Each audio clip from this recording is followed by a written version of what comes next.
One of the fun things about Adobe Photoshop is that you never get bored with this program because they're always coming up with new stuff. Go into your exercise file and open up this image right here. That's 26_250809.jpg from our friends at Photospin.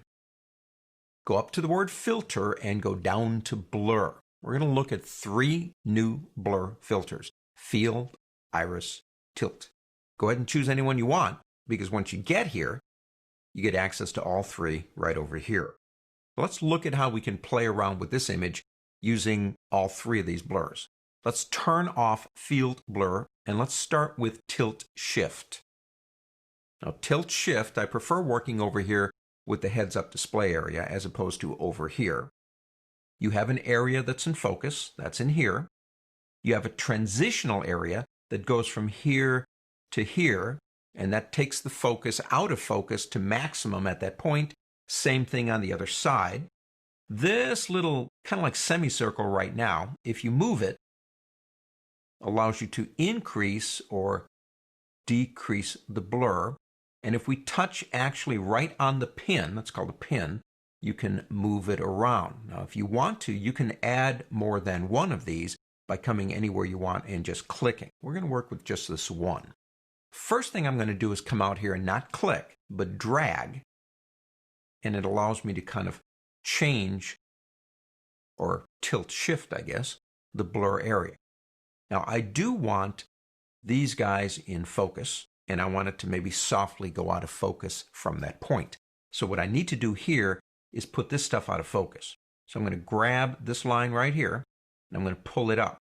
I need very little transition, if any, on that side. It needs to kind of really go out of focus. Let's try it right about there, see what we get. And on this one, too, let me show you one or two tricks before we move on. If I press and hold down on the letter H, it will hide all of that stuff and let you see the image. If I press, don't hold down. If I press the letter P, it will take me back into preview mode to see the original. I press P again, and it comes right back for me. So when you're tilt shifting, you can stop anytime you want to. Check that out if you want to. We can move this around by touching the pin, don't forget that, and changing the position of where we want these to be, and we can increase or decrease. Now if I increase this up, say a little bit more, let's make it a little bit more, and I hold down the H key, I don't like what it's doing over here to the mast on that boat. So what I'm going to do is I'm going to take my in focus area right here and I'm going to push it up. I want that to be in focus. Actually, the only area I really don't want to be in focus is this area down here. So when working with tilt shift, we've kind of achieved that goal. It's like we've opened the lens when we took this photo, because this photo was probably taken with about an f16 or an f22 stop down lens. Everything was in focus. But if we open the lens and focus on those huts or whatever they are out there, basically the foliage in the front would be out of focus and everything else would be in focus, and that's what we've achieved with tilt shift. Let's go ahead and do this. Let's turn off tilt shift and go into iris blur right here. Let's go ahead first and get rid of this. We don't need it. Just press the delete key. Now in iris blur, let's go ahead and open that up. You get an iris. Now you can have more than one of these. But what I want to do here is put those huts in focus, kind of like what we did before, but maybe more stuff out of focus. Let's start by getting onto one of these little corners right here and dragging and making it more of an oval. We can go to the pin itself and pull it into about like this. Now again, we can increase or decrease the focus, or the blur actually. And then we can increase the transition or decrease the transition by going here